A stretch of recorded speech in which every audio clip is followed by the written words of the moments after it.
Bonjour, je m'appelle Alexandra Angides, je suis psychologue, psychothérapeute et astrologue. J'étudie l'astrologie depuis plusieurs années, selon différentes approches, différents angles, et j'observe le ciel et les ciels qui président à notre existence, à notre destinée humaine, selon différentes approches, effectivement. Donc, mais j'y reviendrai à travers différentes vidéos.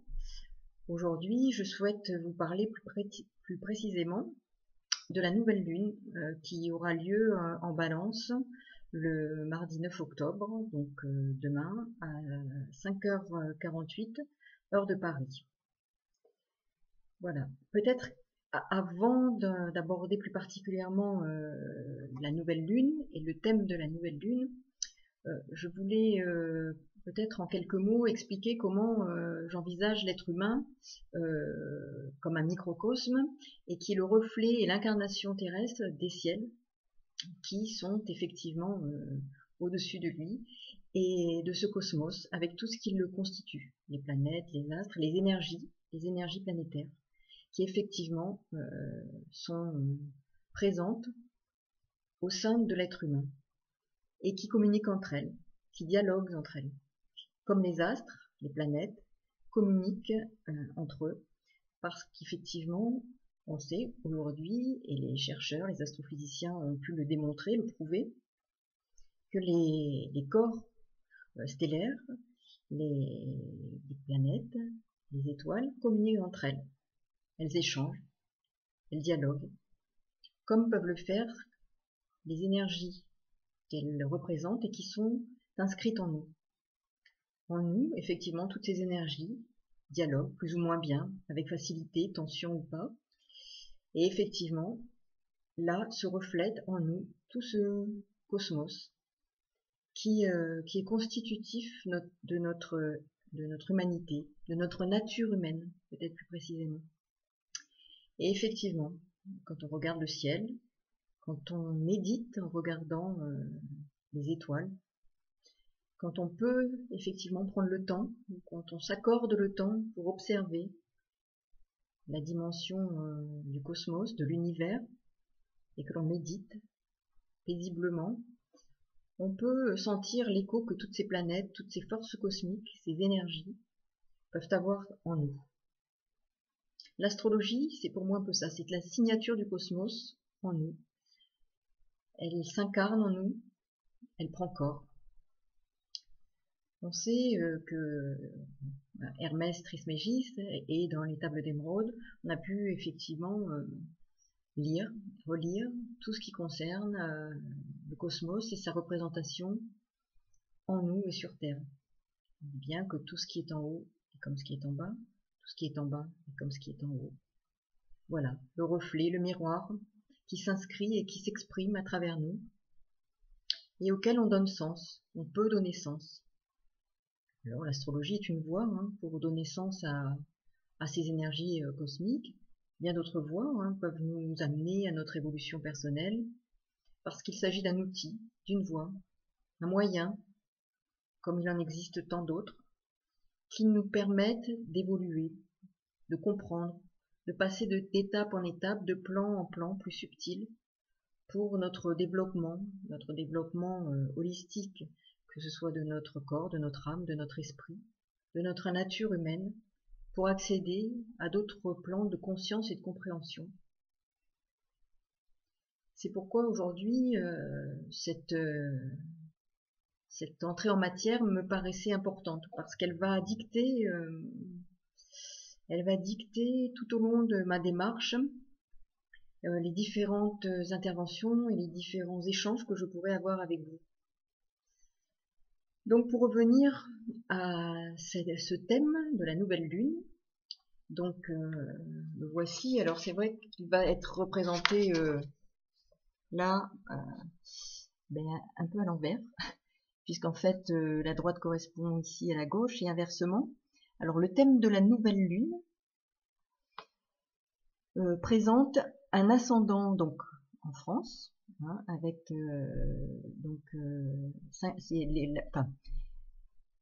5h48 à Paris, on voit que l'ascendant est en Vierge. Voilà. Donc je vous laisse un peu prendre connaissance de ce thème.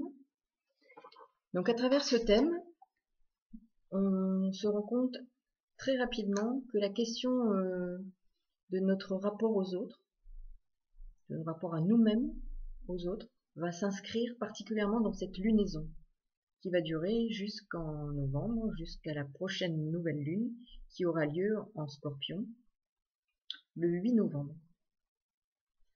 Donc nous savons que la nouvelle lune en Balance va nous inscrire dans une dynamique relationnelle, nous questionner dans notre mode de rapport aux autres, à nous-mêmes et aux autres, de passer du je suis au monde des autres, à notre relation aux autres.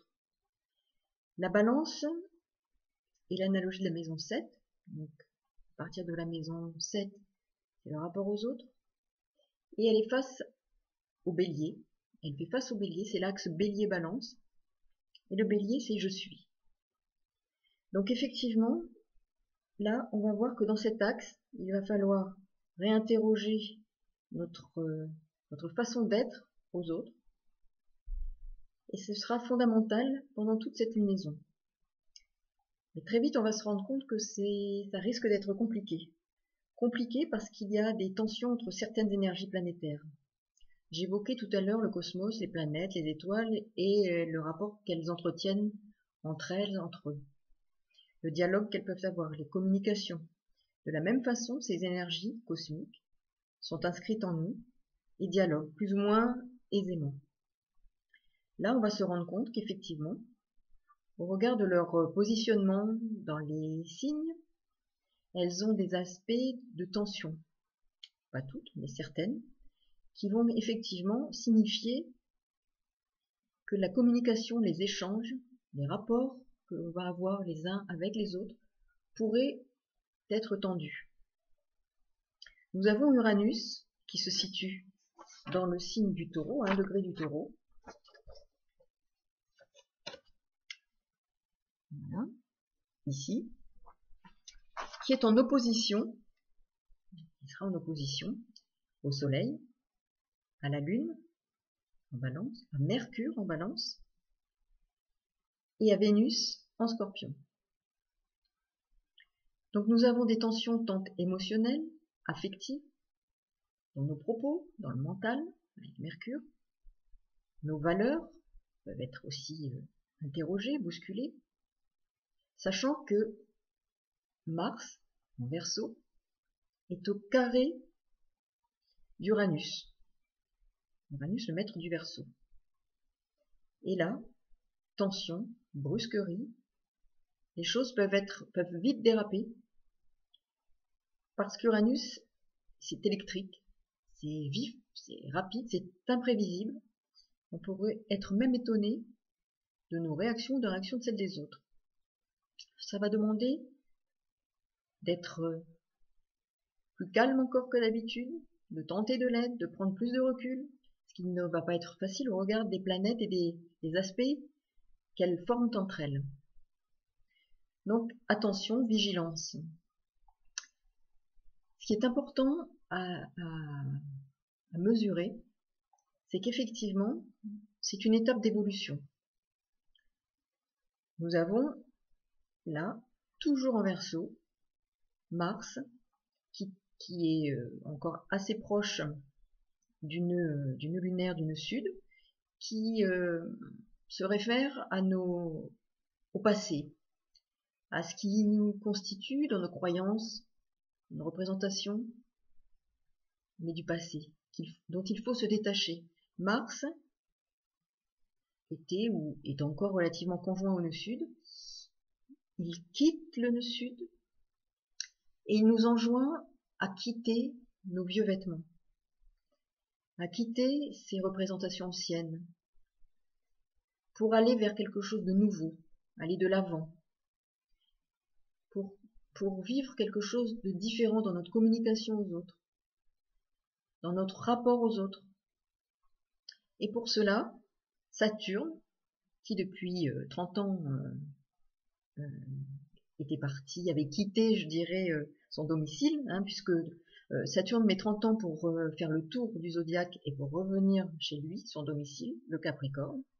Et là, Saturne est dans les premiers degrés, hein, du Capricorne, à 3 degrés du Capricorne, et il forme un trigone à Uranus en Taureau.